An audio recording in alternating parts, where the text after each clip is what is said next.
ഇന്ന് ഞാൻ എത്തിച്ചേർന്നിട്ടുള്ളത് കേരളത്തിൻ്റെ തലസ്ഥാനമായ തിരുവനന്തപുരം നഗരത്തിൽ നിന്നും 8 കിലോമീറ്റർ തെക്കു പടിഞ്ഞാറായി സ്ഥിതി ചെയ്യുന്ന ചരിത്രപ്രസിദ്ധമായ ഭീമാപള്ളിയിലാണ്.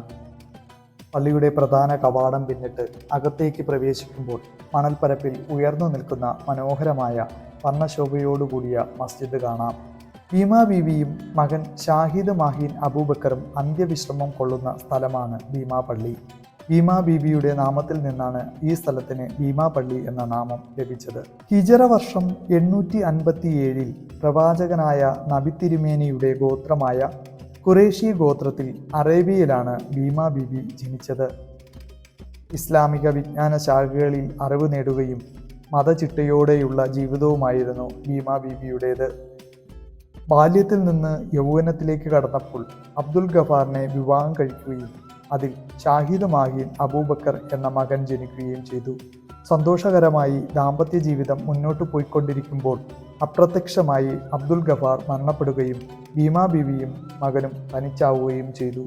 കുറച്ചു നാളുകൾക്ക് ശേഷം അറേബ്യയിൽ ആഭ്യന്തര കലാപം ഉണ്ടാവുകയും ഭീമാ ബീവിയും മകനും നാടും വീടും ഉപേക്ഷിച്ച് ഇന്ത്യയിലെത്തുകയും ആതുര സേവനവും മതപ്രബോധനവുമായി കേരളം മുഴുവൻ ചുറ്റിയ ഇവർ ഒടുവിൽ തിരുവല്ലം എന്ന സ്ഥലത്തെത്തി സ്ഥിരതാമസമാക്കി.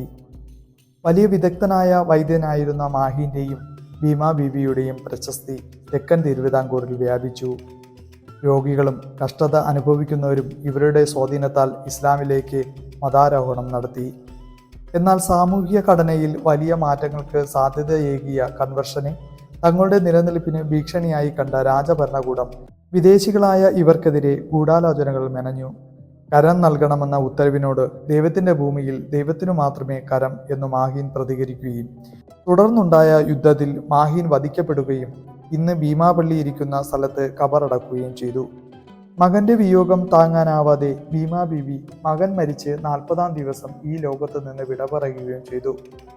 തുടർന്ന് ഭീമാ ബീവിയുടെ ആഗ്രഹപ്രകാരം മകന്റെ ഖബറിന്റെ അടുത്ത് തൻ്റെ ഖബറും ഒരുക്കി. വർഷങ്ങളോളം കാട് മൂടിക്കിടന്ന ഈ സ്ഥലം പിന്നീട് ഖബർ കണ്ടെത്തുകയും ഭീമാ ബീവിയുടെയും മകന്റെയും ഖബർ സംരക്ഷിച്ച് പള്ളി പണിയുകയുമാണ് ഉണ്ടായത്.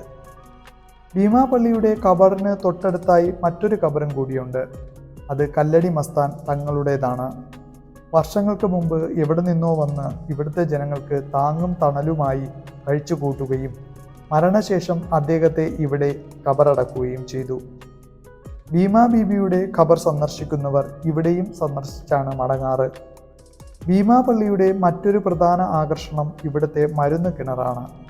പല രോഗങ്ങൾക്കും ശമനമായി ഈ കിണറിലെ ജലത്തിനുണ്ട് എന്ന് വിശ്വസിക്കുന്നു. 1957 ശേഷം കേരളത്തിൽ നടന്ന ഏറ്റവും വലിയ പോലീസ് വെടിവയ്പ് ഭീമാപള്ളിയിൽ നടന്നു.